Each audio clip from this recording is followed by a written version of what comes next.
Friday night, time for a public service announcement. Uh, PSA. Friday night. Oh man. Uh, Well, we were yeah. just talking before we went live, and I think that we've got to let people know about something. And I know you've already posted some information on your Strava account, but you wanna talk about what Yeah. Yeah. So friend of the show, Cosmo, who's the mascot of the the show. mascot of the show, Cosmo, got caught in an animal trap last Saturday when we were hiking in the Red Rock Conservation Area. Mm, And it was quite what's the word I'm looking for? It was tragic, to be yeah. honest with you, and very traumatic Yeah. for myself, my wife, and friend of ours that was hiking with us. Um, we had no idea that there would be traps in the conservation area. Hmm. And I guess I can't understand what we're conserving if if we're allowed trapping and hunting in a conservation area. I don't know, And, like and what there we're are conserving. traps all throughout the desert, and I think that is important to know Yeah. for people. But I had asked you, I couldn't remember what the distance was that a trap. Oh, first of all, Yeah. Cosmo. Let's give a status update on Cosmo. Yes. So we took him to the vet that night, and they assessed him, and he just was bruised. Yeah. Unfortunately, he limped for a couple days, about 3 days. He had a limp, but today we went for a little jog, Hmm. and he seemed like his old self. He looks like he's got fur only on one arm though, because they shaved his arm, and he can't figure it out. He's told me, he's like, that was a weird day, Dad. Like, we did this awesome hike, and then I Yeah. got caught in this thing, and Yeah. then you carried me, and then you didn't carry me, and Oh. then you and Mom got in a fight because Mom wanted to carry me, and you wouldn't let her. And then Auntie Julie came in her car and picked us up, and then Oh. we went to the vet, and I have no idea what happened. Oh. But no, Cosmo is doing okay, thankfully. And I consider us very fortunate that he's okay. Yeah. He was in the trap for about 30 seconds. Like, Yeah. he just went off the trail and kind of around a corner, and I actually lost sight of him, and he just started crying, like the worst cry I've ever heard. Oh, I can imagine. Yeah. And so I go, just running after it. And I actually had thought he'd fallen down a cliff Yeah. and, Mhm. was severely injured. Mm. When I got to him, he was like chewing on the trap, like trying to Mhm. get it off his leg. And Mm. it took me, 10 or 15 seconds to figure out how to open the thing up and get Yeah. his paw out. And so then, fortunately, our friend Julie, she had a first aid kit, and we Yeah. wrapped him up, wrapped his Yeah. leg up, and then it was a combination of him limping down and us carrying him, because it was about 3 miles. Mhm. So, and he's 55 pounds. Yeah, that's a lot. It's a Mhm. lot of weight. I could carry him for about a minute, and then we'd have to rest. Mhm. But anyways, it's not, I guess it is a public service announcement for people that are out in the desert. Like, Yeah. the people that I coach, I often tell them, like, hiking is good, right? This Yeah. is zone 1, zone 2 stuff. You can Mhm. go for 3 or 4 hours on your Mhm. feet. I think it prepares you for long distance triathlons really well. And then I know a lot of people bring their dogs, or their, Mhm. maybe even their kids with them when they're hiking. Yeah. Right. And I think we need to be aware that these things are out there, and in Mhm. areas that you wouldn't expect. Like, Mhm. I wouldn't like being in the Red Rock Conservation Area.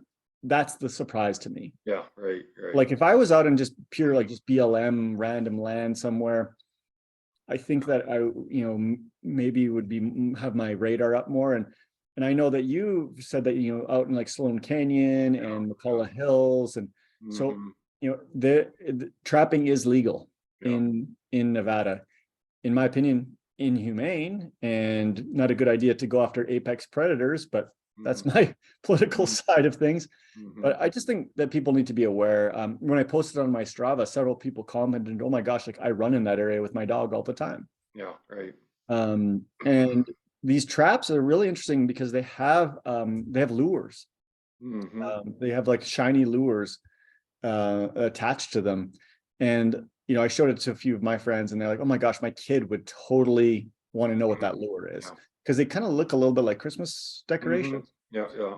And so I'd also be concerned if you've, got kids out there as well.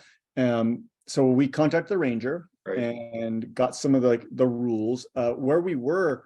So some areas of Red Rock, it's illegal, Hmm. and some areas it's legal. Now, the map that they have online is really poor quality, where you could tell what's legal and not. And where we were was right on the edge of legal and not legal, and they're going to do an investigation to determine if it was legal or illegal.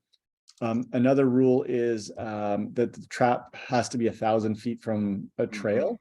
Hmm. And this one was like, I don't know, 20 feet from the trail. And we found another one that was about 3 feet from the trail. Hmm. But what constitutes a trail? And that's Right. the hard thing to also determine. But anyhow, that's a little public service announcement for everybody. Just kind of a little sad thing. But like I said, I know a lot of us are out and Yeah. about doing our training.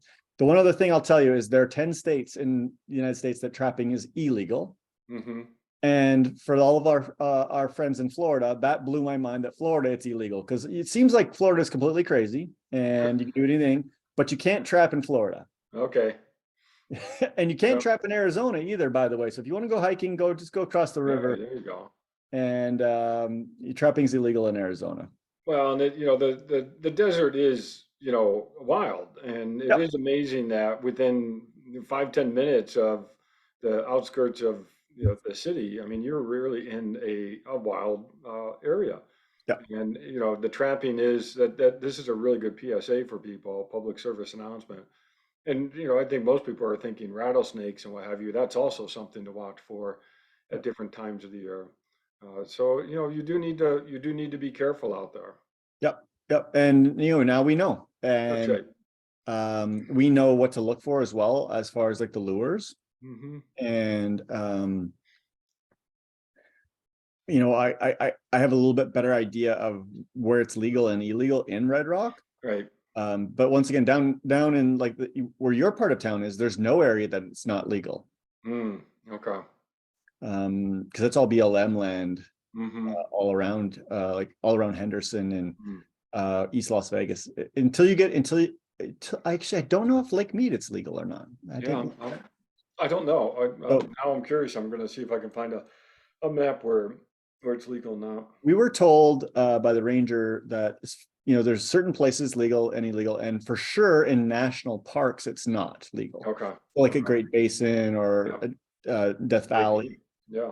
But I don't know, because Well, Lake Lake Mead Mead's a National Park. national monument.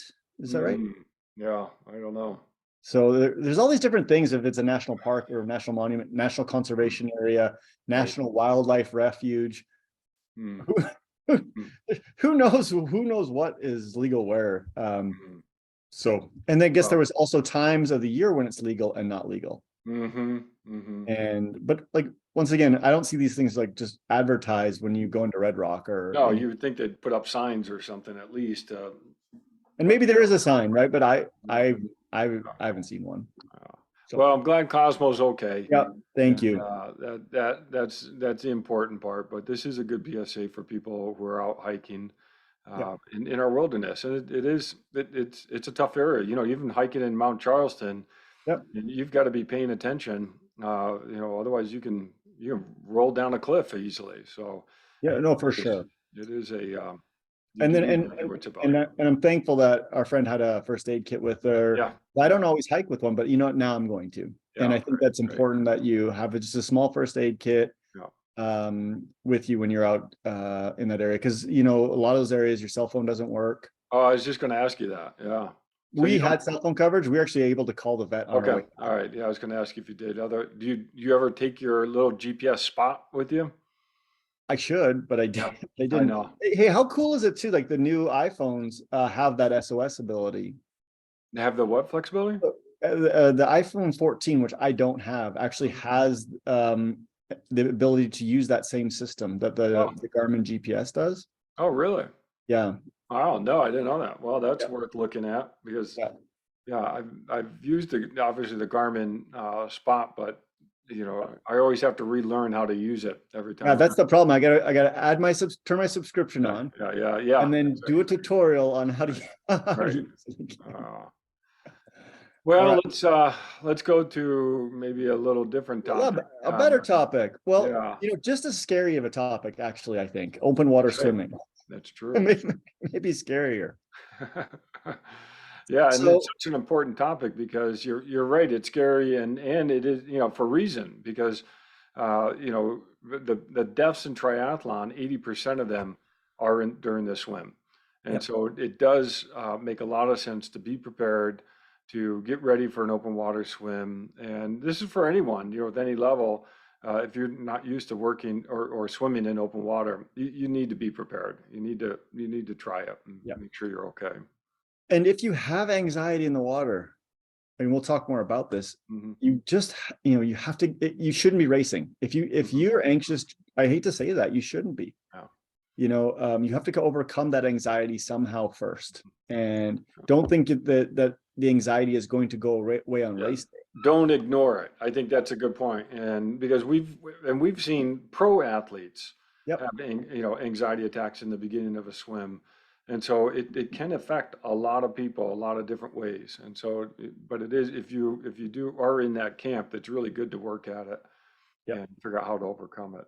Yep. And so we're going to talk about ways today. We're going to talk about ways to improve swimming for a triathlete. You know, And we're just going to kind of go down a list of things. So I'll read out one, you can read out one, okay. and we're Yeah, just going to go from there. So, number one, practice swimming in open water. there you go. Open water, it requires different skills, and it requires different techniques than are in a pool. There's a different feeling in the open water. Hmm. So, I know that it's hard in Las Vegas, especially if you live on my side of town Yeah, that's right. to get to the lake. I complain all the time. Oh, it's 45 minutes, swim for 45 minutes, drive home 45 minutes. Yeah, And then the changing time, it's a yeah, commitment. yeah. But that being said, especially, as we roll into March here, and if people are getting ready for Oceanside Hmm. or Rage or even the Tri Club early races, Hmm. it is a really good idea to get down, get in your wetsuit, Yeah, get in the water, yeah. especially if you haven't raced since, let's say, October, September Hmm. last year, and get that feeling Yeah. of the open water.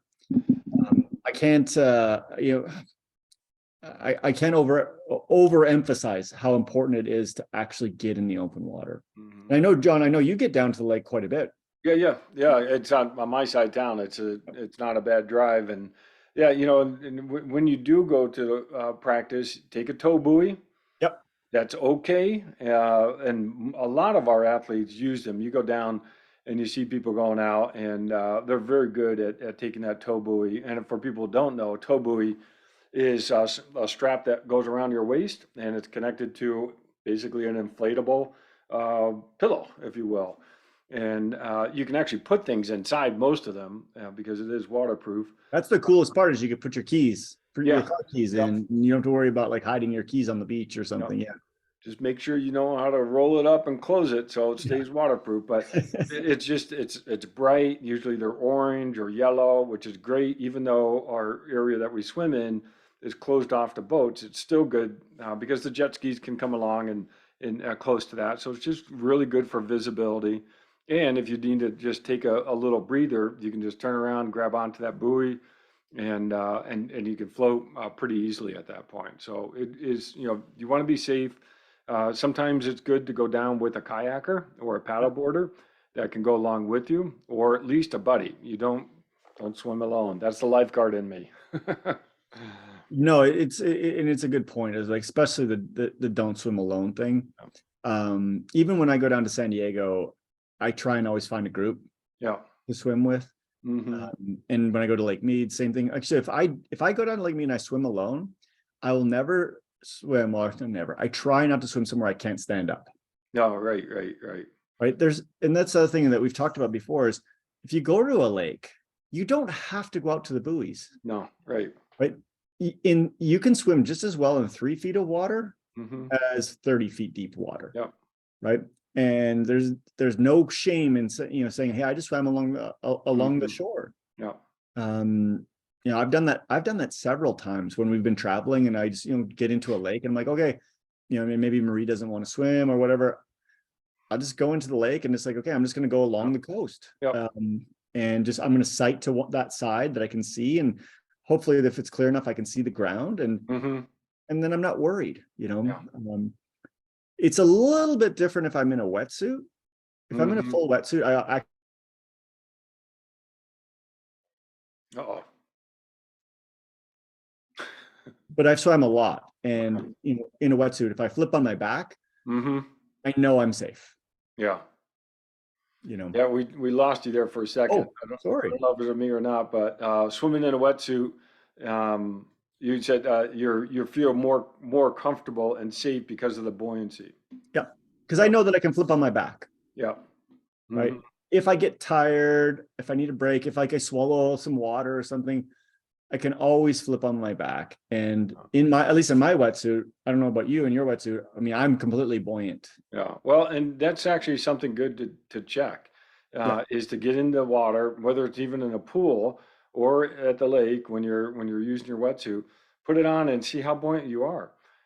And most times you're most likely be okay. There's very few people that would sink while wearing a wetsuit.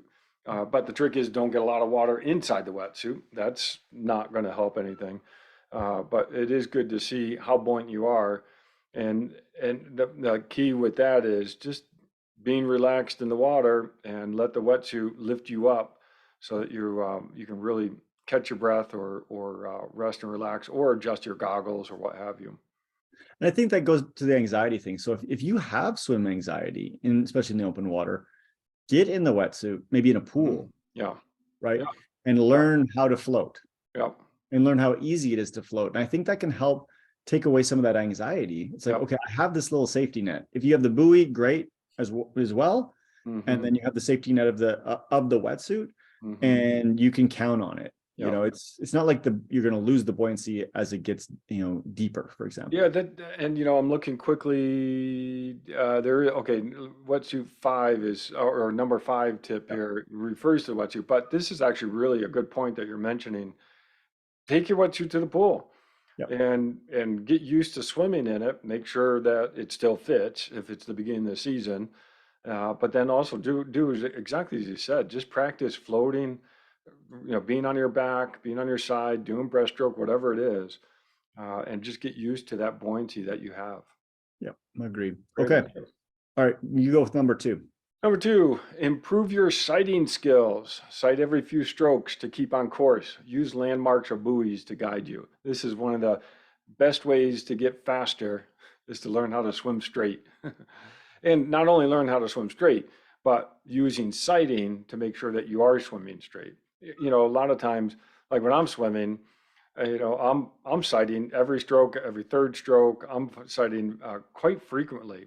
Not sighting in a way where I'm putting my head up, doing breaststroke type sighting, but just quick little sights to be able to pick up some visual cue to make sure that I'm on track, whether that's a buoy or whether that's a landmark or whatever it is that I'm trying to sight, a building, a mountain, whatever it is. Doing quick snapshots is good. Now, when I do make a big turn, or if I feel like I'm off course, then I'll kick back, I'll put my head up, and it's better to figure out where you're going rather than meandering off in different directions and adding 20, 50, 100 yards to your course. Oh, you see it all the time when you look at people's files. And you never know how good their GPS is. Right. But if you're swimming, I don't know, let's say 140 per 100, and you swim an extra 100, it just took you another minute 40. That's right. Right. If you're sighting every third or fifth stroke, it might cost you a minute to, by the time, because you do slow down a little bit when you sight. So maybe you lose a minute, but you gain a minute 40, right? And I'm of the belief that sighting more is better. But I'll also say, and this is what this says, improve your sighting skills. Yeah, right. This is not something that you just do on race day. That's right. It's an interesting thing. I had a coach once that, you know, I was getting ready for some races, and I kept like looking up as I was swimming, and they stopped me and I said, "Hey, you know, you're breathing, you're lifting your head up. When you're breathing, that's not very fast." I'm like, "No, I'm sighting. Like I'm practicing in the pool. I'm practicing my sighting." Yeah. Oh, okay, got it. Yeah. Because it is slower. Yeah. Right. But even in a pool, like I there was like just a sign at the one end, and I was like, okay, Yeah. can I see the sign? See the sign? Mhm. And then I took a step further and I was like, okay, can I see the sign and then not slow down? Yeah. Right. So if I'm doing 100, I know, okay, like my pace right now, let's say it's a 135 per 100. So then when I sight, what was the difference? So did it go down to 140? Okay, I can accept that. Did it go to 150? I can't accept that. So I need to figure out how to do it more efficiently. Yeah. And once again, these are drills that you can do in the pool. So then when you do get to the open water, it's not slowing you down as much. That's right. And you should be able to get a good technique for the majority of your sighting that really minimally slows you down. And you know, if you get good enough, you really aren't slowing down. You're just picking your head up enough, little alligator eyes, where you Yeah. just get your eyes out and be able to see something. But then your goggles fill up, you know, they fog up and it gets a little harder. So you delay, you know, how long your head's out. But these are things that are good to practice and to figure out that technique. Make sure you have good goggles as well. Yeah. So yeah, let's go to back to what we said already. Improve it, right? We Yeah, can all that's it. sight. Yeah. Like every swimmer I've ever worked with can sight, Hmm. but just how efficient, right? We've talked about efficiency running, we've talked about efficiency biking, we've talked about efficiency swimming. Hmm. We can be more efficient at just that's one part of swimming. So And don't cite the kayakers. speaking of Cosmo, Oh, there he is. All right. Yeah, is he there? go ahead. Oh, I didn't hear him bark. Is he barking now? Oh, you're muted. Okay. All right, I'll go ahead and add one. Don't cite a buoy, cite a landmark, a mountain, a building, but don't cite the kayakers because the kayakers will move.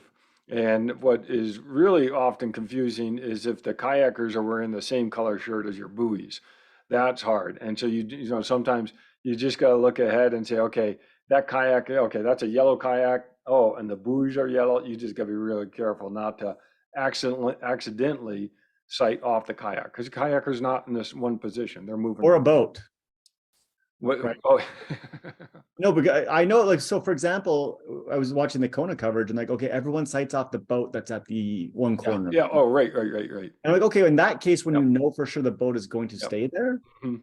but if you don't know the boat for sure is going to Yeah. stay there, don't Yeah. sight off like an emergency boat or something like that. Yeah. Because when there's an emergency, what's going to happen? The Right. boat's going to move, Yeah. and you don't have that. So no, I think that's good. Yeah. All right. Number 3. Yep. I think it's train with a group. So we've said this, or especially if you have anxiety, it's in the water. Because one of the things that happens in open water swimming and triathlon is, especially at the, well, not even at the start, at every buoy, even between buoys.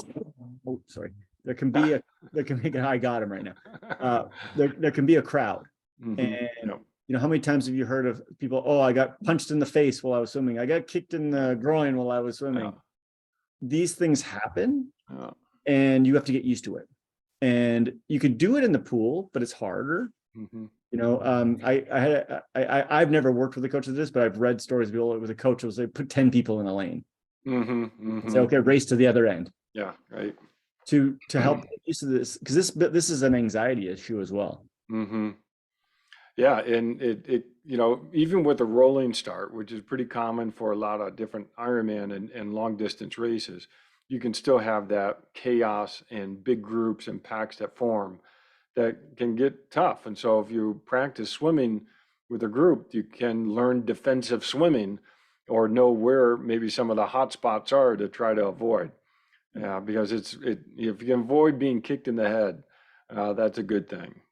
Yeah, no, it's true. But here's the thing: is even with the best of intentions, you're still going to get contact. Yep. Right. Well, when we share a lane swimming, every now and then I hit somebody else's hand, right? Yeah, yeah, And yeah, I'm like, okay, good, yeah. right, good, like that, because Yeah. this is going to happen in triathlon, so I'm That's okay it. with it. It doesn't You're going bother to get bumped. You're going to get hit in your legs. Yeah, no, funny story. Back in the 80s, my brother and I were going to a race and we started to swim together. I think I've told you the story, but I'll tell it again because it just fits this nicely. We were on the start line of the swim, and it was about waist deep to start in. And we were at the front of the start. It was just one big massive start back in the 80s. And we were looking around and we said, oh, this is going to be a rough swim right in the beginning. I said, yeah. So the gun goes off. And apparently, I still don't think I did it. Apparently, I swung my hand around to start swimming and I hit him right in the head. I knocked his goggles off.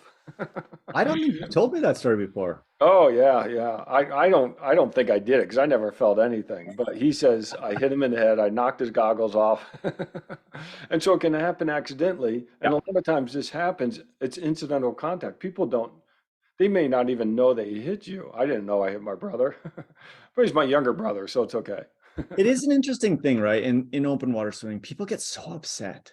Yeah, Like you're sitting around the finish line of a triathlon, people are like, oh my gosh, this person did this and yeah, they rolled over me and then yeah, they dunked me. And I'm like, yeah, yeah, people don't in general do these things on purpose. yeah. You know, Mhm. I don't think I've ever been purposely hit. Mhm. Now, have I hit people? Yeah, I have, like by Mhm. accident. Like, Right. it's not helping me to Yeah. like pull through and hit somebody, Yeah, yeah, yeah. right? And that's not helping me, or, Yeah. or hitting someone's feet or their legs. Like Mhm. that's actually slowing me down. Yeah. And so yeah, I think that once again, training in a group, in a small group, Mhm. and even things like, when we've talked about it before, but like practicing your drafting in a group, Yeah, right. get 3 or 4 people and say, okay, let's swim as Mhm. close as we can together, and actually practice that technique is Mhm. ultimately a really good idea. Yeah, and just to reinforce your point is that most of the time it's incidental contact, and you do need to learn to ignore a lot of that contact. Now, I've done, I've also done a lot of swim support for different races, and I have been on the kayak, and I see people yelling at each other because one's accusing the other of being too rough or doing whatever. And that may be the case. There may be times that people do, purposely, grab you or hit you or whatever. And that's unfortunate when that does happen, but that is very few times. And most of the contact is going to be incidental, and you do have to learn to ignore it and swim on. Yeah, and some people are they're nervous and they're maybe a Yeah. little over aggressive, and they're feeling the stress and they're finally letting it out as they get into the water, especially in Hmm. that first 200-300 yards. Yeah. So yeah, there can be contact, but for the most part, people aren't trying to contact each other. I Hmm. don't think. Yeah. Yeah. Except for in the pros at the turns. But if we're not pros, then we're not at the turns. And Yeah. Yeah. that's the other thing is if you're really worried about contact, just go a little wider. Hmm. Add that extra 2 or 3 yards around the buoy, Yeah. and because that's where 90% of the time, the contact comes at a turn buoy. Yeah, yeah. No, turn buoys are, and I know I'm looking ahead. We're going to get to number 9, get comfortable with the chaos, but I think this fits nicely with training with a group. I mean, part of what you need to do is figure out one, how, like you're talking about, avoid, but then also how to swim defensively. Yeah. When I get into a pack, or when I see that I'm going to be in, near some other people, I'm very purposefully swimming in a way Yeah. to Me really too. protect my head. And Yep. I'm putting my hand in the water in a way that I may be hitting someone, or it may be right at their legs. And I'm trying to put my hand in the water to protect me. So I'm not being aggressive at all. I'm trying to be, very defensive in terms Yep. of swimming and protecting the little noggin. So, No, I think you're right on with that, because I do the same thing. If yeah, if I know like I'm coming into a turn buoy, and I can look up and I see there's a bunch of people, I swim yeah, defense. yeah, and get wide even. That's where I'll actually go a little bit longer and go wide if I see it's a turn buoy that just hits chaos corner. So, Yep. Yep. Okay, next one. You go with this one. okay, number 4, practice bilateral breathing. Bilateral breathing, or breathing on both sides, can help you stay on course and improve your overall swimming technique. Yeah, being able to swim on both sides is a good thing. And you don't always need to breathe on both sides, but having the ability to breathe on both sides is a good skill to have. And there's times where, if you're breathing on one side and you just look and you're looking right into the sun, Yeah. that may actually be really hard to stay on course that way because you're closing your eyes, you're doing whatever to avoid that sunlight. Or you want to be able to breathe on a side where you can see something. I think of like Ironman Arizona or Tempe, where you're swimming and you can see the buildings and you can really sort of track where you're going just by looking off to the side more so than even forward. It doesn't mean that you always have to breathe on at both sides as you go along. I can breathe, when I swim, I breathe one side for one length, I breathe the other side for the other length. And then there's times where I'll breathe, I'll switch every 3 strokes or something like that. So the rhythm of breathing is different than the ability to breathe on both sides. Yeah, and then the other one is if there's wind and the waves are breaking on you. Yeah, that's a good You one. don't want to be breathing into the waves. You want to breathe away from the waves. It can be significantly better breathing with the wave instead of into it. So I'm a notorious right side swimmer. Mm-hmm. And this was one of the things I told myself I was working on this winter, and I have been. And I've been doing kind of like what you were talking about. Sometimes I'll breathe one way, basically to the same wall, out and back, so that I'm getting half and half. And then I've been doing some like longer swims, and I'll be doing, so I'll say, okay, I'm going to do 2 to the right, 3 to the left, 2 to the right, and then come to the wall basically, and just get into that pattern. And I'm not as efficient. I know that, but I need to learn the skill. And once again, this is skill when you need it. If I'm racing and I had a dead straightaway, perfectly flat water, I'm always breathing to the right. Yeah. But that's not reality. That's right. Well, and like I swim faster breathing on one side versus the other, and I can see it in my, my Garmin track. As I go along, I can see, oh, this one's fast, this lane's faster. Oh, this one's slower. This one's faster. This one's slower, and it has to do with which side I'm breathing on. So it is, that's a recognition, and I actually know that for when I go for a race. I know that I want to breathe predominantly on one side. But I will break it up. So I do breathe on both sides, but I know I'm faster when I'm breathing on one side versus the other. Yeah. And I'm sure you're probably the same way too. If I go, let's say 2 right, 3 left, 2 right, I'm faster than if I go all right. Yeah. Because you have 2 times where you're not breathing every stroke, right? And your head's not coming up. And so then I'm like, well, can I do this in a race? Like, could I go 3, 3, 3, 3, 3? And I think I can. And I'm contemplating working on that next time I go into the open water, because it's hard in a pool because the rhythm gets disrupted. Yeah. Well, and even try 1-1, where you breathe on your right side and then right away you breathe on the left side. That's actually a good skill to have, because again, sometimes like you mentioned, the waves, maybe you breathe on your right side and that wave hits you and you don't actually get the breath you wanted. So be able to immediately breathe on the other side. Yeah. And once again, just skills, right? And all of these things, they just make you more comfortable in the water. Once again, if you can breathe every 3, great. If you can breathe every 1, great. If you can switch it up, great. And once again, you may go race and not do any of that, but this is basically opening your toolbox, right? And you're sort of opening it up. You have more tools in your toolbox, and you've developed more skills and potentially more efficiency in your swimming. Yep. Good. All right. You got number 5. Number 5, use a wetsuit and only sign up for races that are supposed to be wetsuit legal. Oh, that's not in there.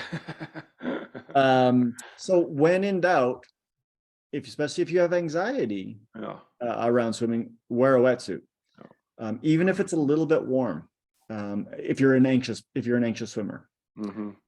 Even for me, I'm not an anxious swimmer, but when I go to, I almost always swim in buoyancy shorts.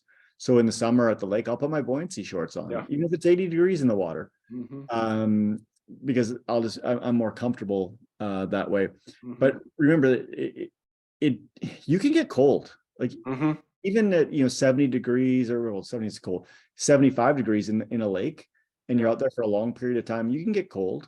And so when you, in my opinion, when in doubt, wear a wetsuit for warmth. but also for buoyancy. Yeah. It's a well-known thing that the less efficient swimmer you are, the more benefit you get from a wetsuit. Mm-hmm. And I mean, that's a pretty common thing. And we always hear about, pro racing, like they hate, some pros hate wetsuit races because they're really good swimmers, and Right. it brings the pack together. That's right. And so, yeah, I don't know. I always get upset when I go somewhere and you think it's going to be a wetsuit race and it's not. Yeah, I remember actually I was going down to the swim start at Nice, and that was a 2-day event. The women were one day and the men were the second day. And the women were able to wear wetsuit, and I'm walking down with my wetsuit, and no one else was wearing a wetsuit going to the start. And someone pointed out and says, today is not legal. So I'm like, oh, okay. So I had to take it off and swim with the swim skin, but that was salt water, so it was pretty nice still. It's always funny when you go to one, especially one of these big races, like a world championship like that, and it's on the borderline, right? Yeah, Because yeah, everyone, that's all they want to talk about. yeah, yeah. And they sell a lot of swim skins. That's right. Those days. The other thing with the wetsuit that you're talking about is you got to make sure it's fitting correctly. Oh, And yeah. there's a lot of people who put on a wetsuit and feel that restriction in the neck region. And it doesn't count to just try it standing. Nope. And standing, it may feel fine, or it may feel restricted standing. But you got to get in the water, and you got to try the wetsuit out while swimming. And there's some tips for putting on the wetsuit to make sure that there's enough slack up in the upper body region so that your shoulders move freely and you don't have that restriction around the neck region. Yeah. No, I couldn't agree more. I've probably bought, in the 13 years I've been doing triathlon, I probably bought 7 or 8 wetsuits, Yeah, but I've only kept 4 or 5 of them. yeah, Right. yeah, I've sent them back because right. for me, it's the neck. It's Yeah, it's just like this feeling of choking me. yeah. And it doesn't matter how good the rest of it feels. If I'm feeling like I'm choking Mm-hmm, and my veins are popping out, mm-hmm. it doesn't matter. Oh, this is the, supposedly the fastest suit in the world. Oh, Not for me, it's not.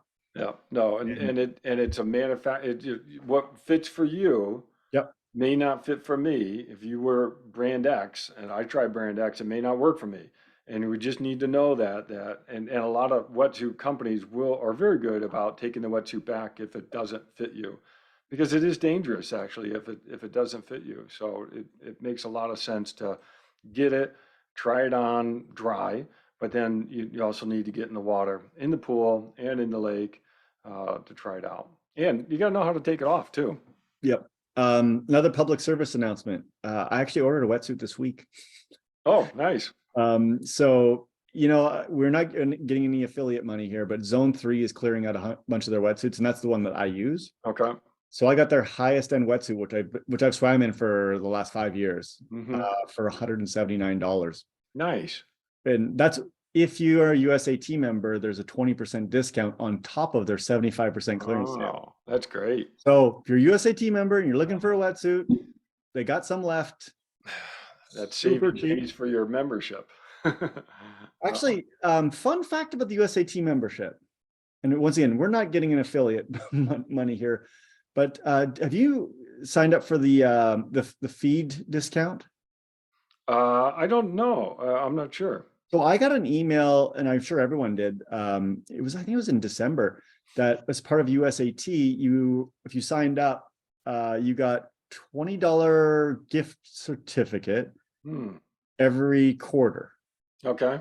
And the feed is like nutrition and Oh, supplements. okay. Okay. Like that. Yeah. And so I used the first one and it worked. I think I had to spend 35 to get 20 off, Okay. which with sports nutrition, that's easy to do. Yeah. Right. And then they just sent me my second one. So it's every quarter. So I'm like, this is $80 this year that I'm going to buy sports nutrition anyways. Yeah. And my USAT membership, I don't even know how much it was because I paid for 3 years. I know. I did the 3-year option. Yeah. So anyways, I'm thinking Good. I've paid for it there, plus now my Zone 3 discount on the wetsuit. So It So, pays. all right, so that's another good PSA. But yeah, so we were talking about getting out of the wetsuit, know your zipper style, Oh yeah. how to get out, and also be able to practice getting it off your arms, getting it off your legs.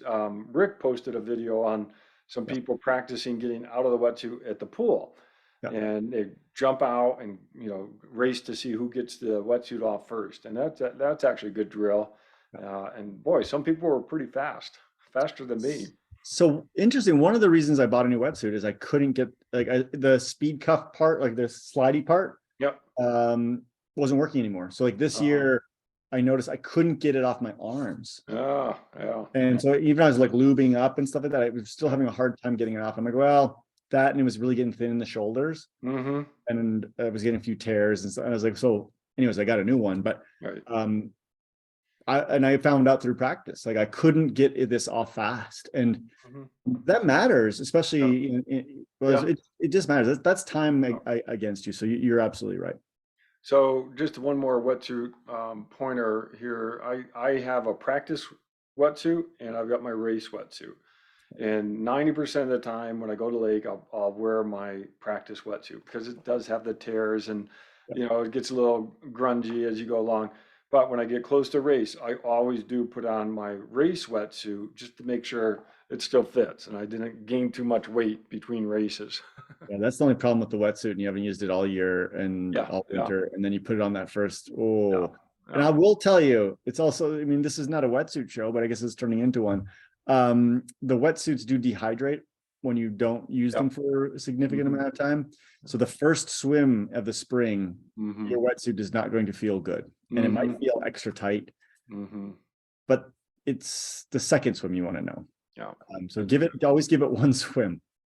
All right. At least if you can zip it up. If you can't zip it up, then well, then you have another issue. Yeah, yeah, yeah, yeah. All right. We are on number 6. I think this is me. Work on your endurance. Open water swimming requires more endurance than pool swimming. Make sure you're comfortable swimming long distances in the pool before attempting open water swimming. That's right. You don't have the turn. You don't have the glide off the wall. So you are swimming consistently. And going down to our area in Lake Mead, you can get a good long swim before you even have to turn around and go back the other way. So you do need to practice being able to swim continuously for to be and just get used to that. That is different than pool swimming for that reason. I completely agree. But even in the pool, Yeah. right? Hmm.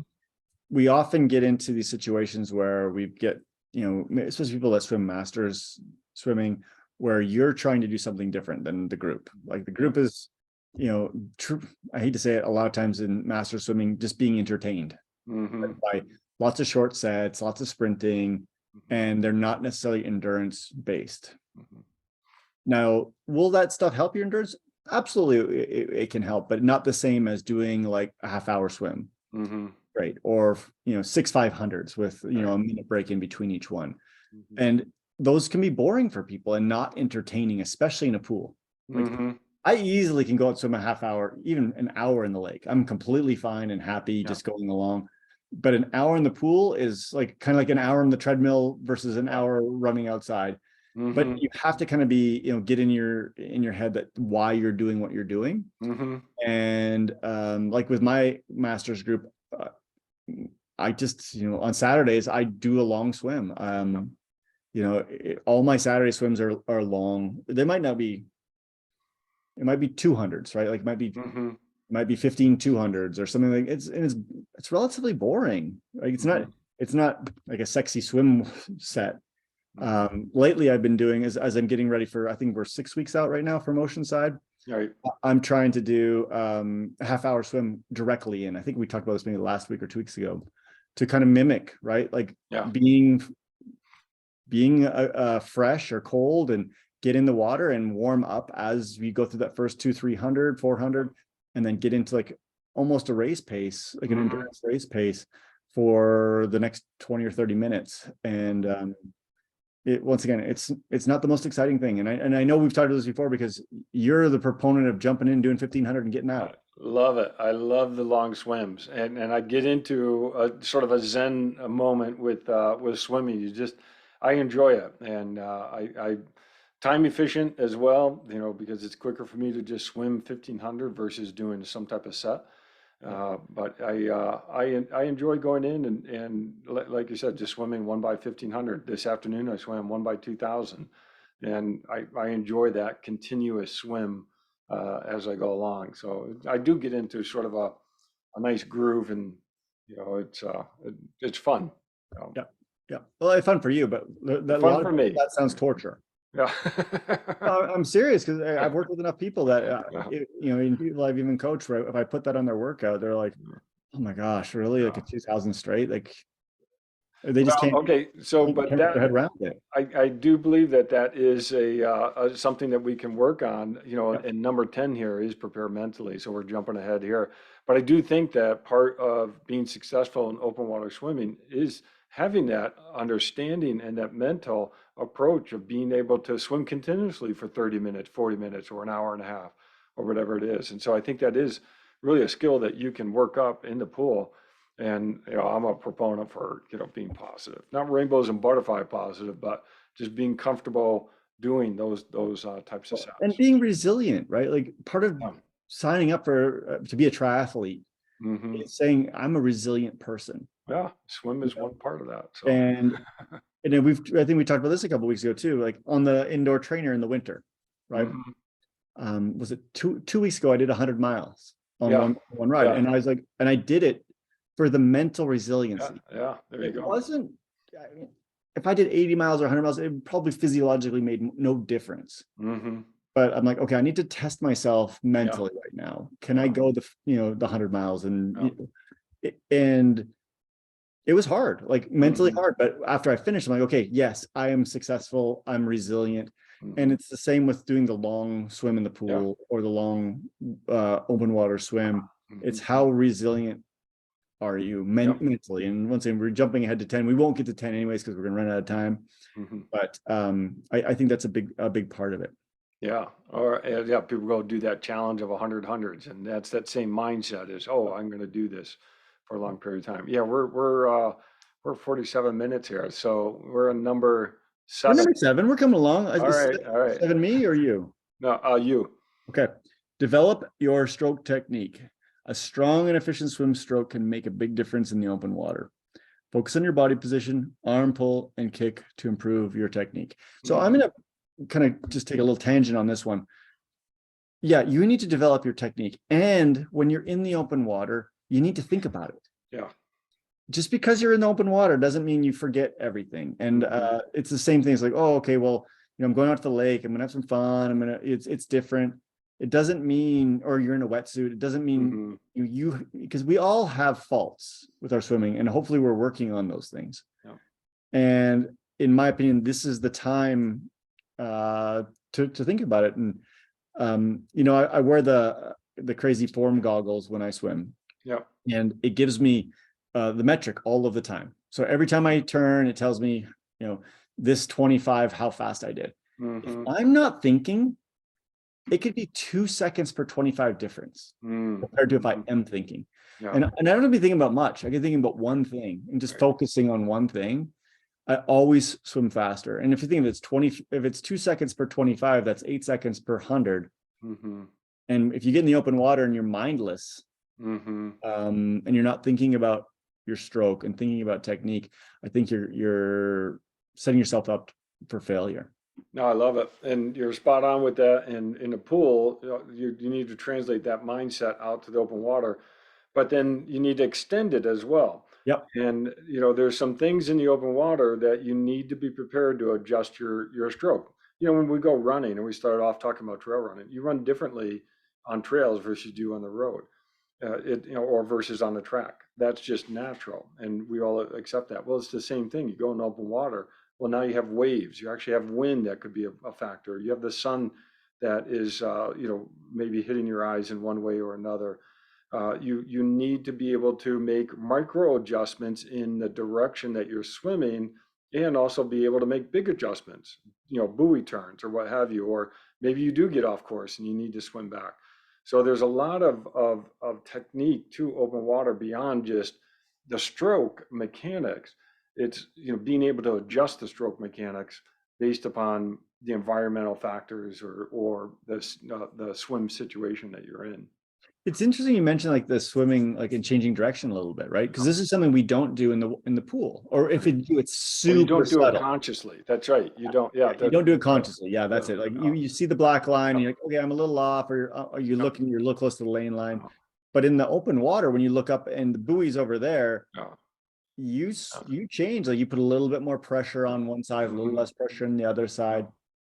And this actually has to, you should train that. Yep. You truly want to be as efficient as you can be. Yep. Yeah. So I call them micro adjustments. That's it. That's ideal if you're just doing micro adjustments to your course. Doing big adjustments, if you're way off course, that goes back to our sighting issue. But Yeah. then practice doing the buoys as well, and how to stroke into a buoy, how to stroke out of a buoy. A lot of times you slow down now going into a buoy. Now you got to speed up again without pushing off a wall. Those are all techniques that you need to pick up on in the open water. Oh, okay. Let's go. Agreed. All right, we've got 10 minutes. Number 8, improve Yep. your starts and turns. Practice diving into the water and turning around buoys to simulate. Oh, well, I just said that. Turning around buoys to simulate race conditions. And I know you don't need to know how to start off a block to be a triathlete. You don't even need to know how to do a flip turn. But those are good skills to have. And it's building up that skill set of being a swimmer and having that mindset that you're a swimmer as well. So, it's good, but I don't do swim starts in I jump in feet first all the time for my swim. So it's not a requirement, but it is a good skill to have. So the interesting one here, John, is, I mean, I've done races where it was an option. You could either Yeah, dive yeah, or go feet true. first. Yep. And same thing. Is it a few seconds better to dive? Mm-hmm. Probably. But I was too In a race situation, I'm diving. Yeah. yeah, but I was too scared to lose my goggles. Yeah.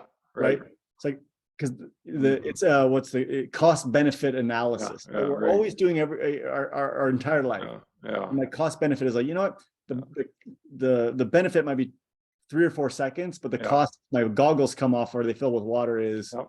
Yeah. So, and I don't, and honestly don't practice it enough. Yeah. Because same thing, like in our pool, it's 3 feet deep. Nobody dives in to start. Yeah. The other one with this one Well, is. let me jump in because I think that's a great point. And actually, I quickly thought about New York City Triathlon I did this last summer, and it was supposed to be a feet first entry off the dock into the Hudson River. But when I got up my turn, right before my turn, I'm seeing people dive in, and I'm like, okay, it's a 1,500-meter swim, and it's a solid 1,500-meter.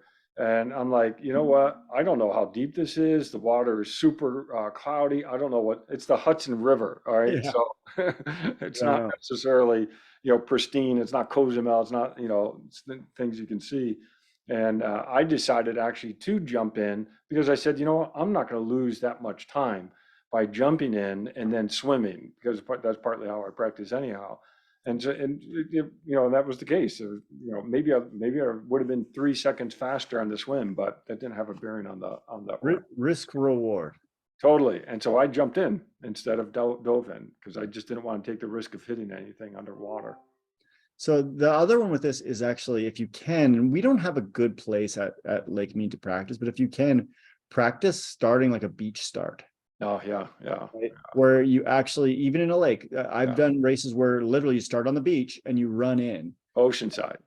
Yeah, Oceanside's a good example. You got to practice Oceanside. If you're not used to running in and swimming Oceanside, you got to do that because you got the waves that you got to deal with as well.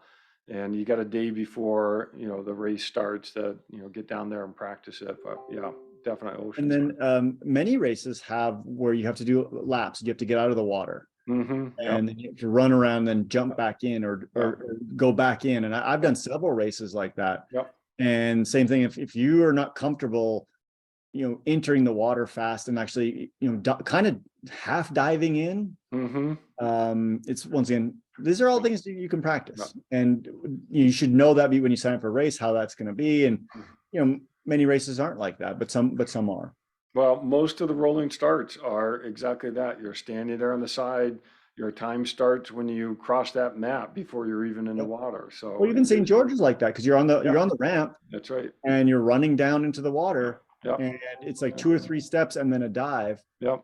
And where do you practice that? You have to be on a boat ramp somewhere, Mm-hmm. and if you can, Yep. practice it. So Mm-hmm.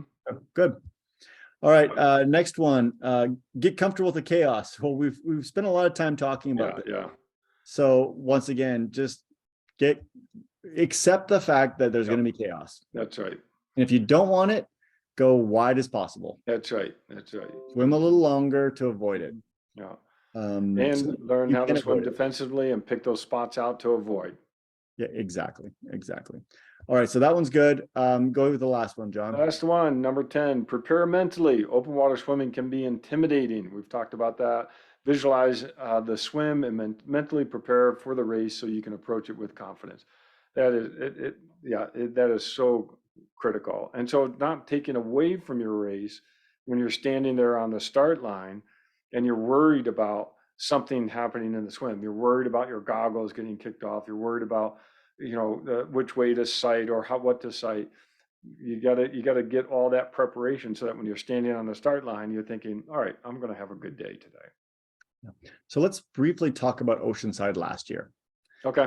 The anxiety of people we were hanging out with. Yeah, yeah. I'm telling you, I heard so much negative talk Mm-hmm. about, oh my gosh, it's going to be so rough. I don't know if I can get out of the surf. It's going to be cold. Mm-hmm. I kind of had to leave people that I was talking with because I don't want the negative talk, Mm-hmm. because it's a challenge. Like, Yeah, yeah, depending on the surf there, it can be a real challenge. yeah. But don't, if you're around other people that are negative talkers Mm-hmm. and you're a little unsure, just get away from them. Like, Right. hey, I need a break. Like, Right. it's not helping me. And Yeah. positive self-talk and positive imagery Mm-hmm. and positive visualization can really help you. Yeah. Once again, don't get in that negative mindset. Mhm. It's so important. The other thing I want to add is there are sports psychologists. This is their job. Mm-hmm. Many of them work remotely and do telehealth, and some insurance even pays for this service. Mm-hmm. So if you have serious anxieties around swimming and you can't mentally kind of wrap your head around like cold water or difficult situations in the water, honestly, maybe you need to talk to somebody about it. And I think a sports psychologist is uniquely trained to help somebody with this. Yeah, no, that's a great point. And I really think as you said, you got to approach the swim with the right mindset. And there is a lot of, even race week, there's always hey, will the swim be canceled? Is it wetsuit legal or this or that? And it's easy to get pulled into some of these thinking that you're going to the race and you don't even know if the swim's going to happen, but you still need to go with the mindset that the swim is going to happen. And triathlon, for a large part of it is about problem solving. And a lot of those problems you can predict, but not all of them. But you do need to have that mindset that you're not starting the swim already behind the 8 ball, and that you're worried about a lot of things. You gotta prep ahead of time. So just because I want to know, John, how many triathlons do you think you've done? Oh, If you had to guess, if you had to, I don't know, well over 100. I don't know, 150, 180. I have no idea. Okay. So how many times has the swim been canceled? Only a handful of times. Really, it's like maybe 3 or 4 times. Yeah. So I've done, I think, 80 or 90 triathlons, and only once. Yeah. And it was because of water quality. It's sort of like it wasn't, like a dangerous thing. So you're like you said, there's a lot of anxiety around, oh, are they going to swim? Are they not? It's going to be this, it's going to be that. Odds are you're swimming. Odds are you're swimming, and odds are it's going to be what it's going to be, right? And there's always the anxiety around like the cold water. So at the 70.3 World Championship, it was, really like hit and miss. Are they, is this going to happen? Because the water temperature was cold and the air temperature was cold. I was like, this is the World Championship. There's no way they're not swimming. Yep. Right. All these people all over Facebook and I mean, I got to be smarter and not pay attention. Like, you know me, I'm not really a social media guy at all. Right. But around race week, I kind of like creep around on social media and see what people are saying. And I got to stop doing that because you know what? It doesn't help, Yeah. right? You just got to accept what it is. It's okay. It's going to be cold. It's going to be Mhm. windy. It's Mhm. going to be whatever Mhm. it's going to be, and just do it. Yeah. And if you once again, if you're not mentally strong, Yeah. work with somebody Well, and and become that's what strong. I think, that's what this number 10 is be prepared. And a lot of this you can work through ahead of time. And a lot of it is getting experience. And, your first race, your first 10 race, I mean, there's a lot of anxiety for a lot of reasons going into that. But the more experience that you get, come do our club races. That's a great way to practice some element of the course that you may not be ready for or think that you're ready for. And then overcoming that challenge is just, such a great feeling. So, Exactly. yeah. No, I was actually literally talking to my students about this just this week about, you know, when you look back on your life, Mm-hmm. moments you're going to remember are the times when you did something you weren't sure you could do, Yeah. right? And I was talking about like graduated from college. Like I said, how many of you when you started this, you knew for sure you were going to graduate, and Right. not all of them truly believed it when they started, right? Mm-hmm. And so this will be an accomplishment, and it'll last with them. Or hey, I'm going to climb to the top of the Mount Charleston, but I don't Mm-hmm. know if I can make it. And when you do, that's what you remember. Yeah. Yeah. And it's the same with triathlon. Like my first triathlon, I honestly didn't know if I could finish. Mm-hmm. Mm-hmm. My first 70.3, Yeah. my first Olympic race, my first 70.3, my first Ironman. Yeah. I didn't know. Mm-hmm. Yeah, and that's the beauty of it. I mean, that's the neat thing about a challenge, the race is that it is a challenge and you're trying to overcome something. And like I said, the day will have some problem and you will need to solve that problem. But if you go in with that mindset that you're going to solve that problem, then you're giving yourself the best chance to be successful. And I think with the swim, trying to do everything you can to be successful in practice will be good. And I want to add one more tip here. Please. And that's part of, the chaos and everything we've sort of talked about, sighting and what have you, is learn how to clear your goggles Oh while yeah. you're swimming, because it's easy that goggles fog up. It's easy to get water in the goggles. When you're swimming out in open water, you don't have the chance to stand up and clear your goggles. And so you've got to be moving and you've got to be able to adjust them. And so that's just one more skill that I think is everyone can just get really good at. It'll just give you that much more confidence when you're standing there on the start line, and then you can enjoy the day. Well, John, my take home from this is really simple. Swim more. Swim more. That's right. Just swim Swim more. long and swim more. Long, swim more, and good things will happen. All right. Well, hey, that And was a don't good list. go off the trail. And don't go off the trail. And don't let your Um, dog off the trail. I'm so glad Cosmo's okay. That's Too. so Oh my good. gosh. Me too. Uh, It's not going to stop us from hiking. We're going to hike again this weekend, and it's not good, going to good, stop us. So, good. uh, All so right. Well, this is fun. This is yep. All right. Hey, have a good long weekend. yeah. Thanks, you too. We'll It's an get some training in. yeah, extra. It's an extra training weekend, right? That's right. That's right.